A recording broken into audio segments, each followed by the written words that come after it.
নমস্কার, আমার আরেকটি মেকআপের ভিডিওতে সকলকে স্বাগতম। আশা করব পুরো ভিডিওটা তোমরা প্রথম থেকে লাস্ট পর্যন্ত দেখবে এবং কমেন্ট করে জানাবে যে পুরো লুকসটা কেমন হয়েছে। তো প্রথমে মাস্ট যেটা আমাদের করতে হবে সেটা কিন্তু আইব্রো এবং আপার লিপটা করে রাখতে হবে, না হলে মেকআপটা বসবে না এবং দেখতে বাজে লাগবে। তো আমাদের স্কিন প্রিপারেশনটা সুন্দরভাবে করতে হবে, করার পরেই বেস মেকআপটা আমাদের করতে হবে।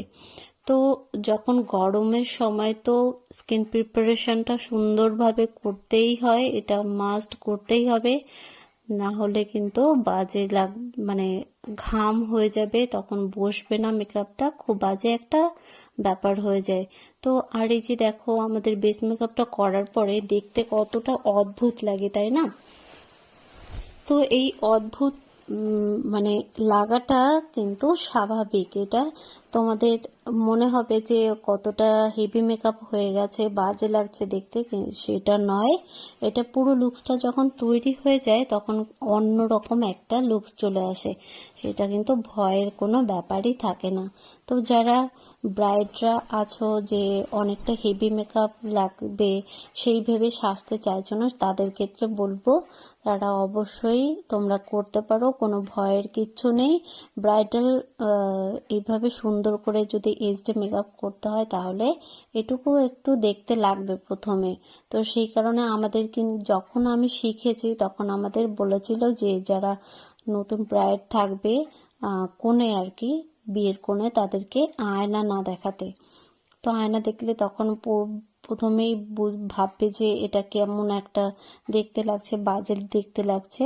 তো সেই কারণে আমাদের বলে দিয়েছিলেন স্যার যে আয়না দেখতে বারণ করে দেবে।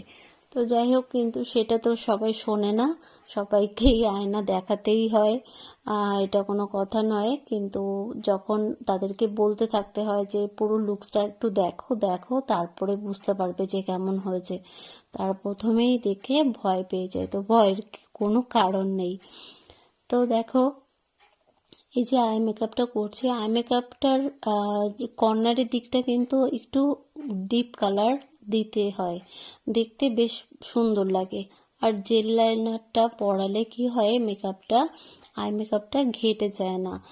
যেরকম ওয়াটারপ্রুফ ছাড়া যে আইলাইনারগুলো আছে সেগুলোতে চোখের পলকের সঙ্গে বাড়ি খেতে খেতে একটা কালচে মতো দাগ পড়ে যায়, সেটা কিন্তু জেল লাইনের ক্ষেত্রে একদমই হয় না। আর এই যে দেখো আমি কন্টুরিংটা কিভাবে করছি নাকটা শার্প দেখানোর জন্য। তো তোমরা এই প্রসেসিংয়ে করতে পারো, দেখতে খুব সুন্দর লাগবে।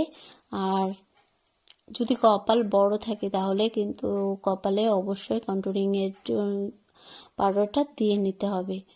তো কপালটা একটু ছোট ছোট লাগবে দেখতে, আর ছবিতেও বেশ সুন্দর একটা ছবি চলে আসবে। তো দেখো এই যে আমার কমপ্লিট হয়ে গেছে আই মেকআপটা। অবশ্যই তোমরা জানাবে যে কেমন হয়েছে।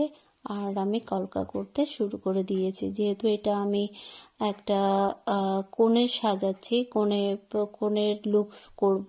যদিও আমার রিয়েল ব্রাইড নয়, ও ও হচ্ছে রত্না, ও অনেক দিন থেকেই বলছিল আমাকে। তো সে ওর উপরে একটা লুকস করার জন্য আমি সেই কারণে ওকে ডেকেছিলাম। আর তোমাদেরকেও একটু শেয়ার করে দিলাম কোন কোন প্রোডাক্ট আমি ব্যবহার করেছি, কিভাবে কাজটা করেছি, সেই জন্যই আমি আরও ভিডিওটা তোমাদের জন্যই করেছি।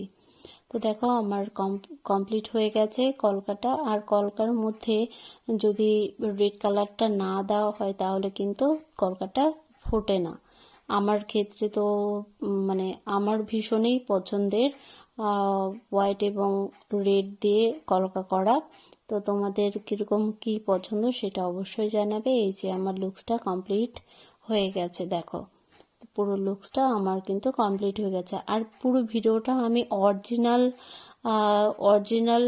আর কি মোবাইল থেকে অরিজিনাল ফিল্টার দিয়েই করেছি, কোনো ফিল্টার ছাড়াই আমি ভিডিওটা করেছি। তো দেখতেই পাচ্ছ এটা কোনো তোমার ফিল্টার করে আমি কোনো অনেক দামি ফোন দিয়েও করিনি, পুরো ভিডিওটাই তোমরা সামনে থেকে দেখতে পাচ্ছ।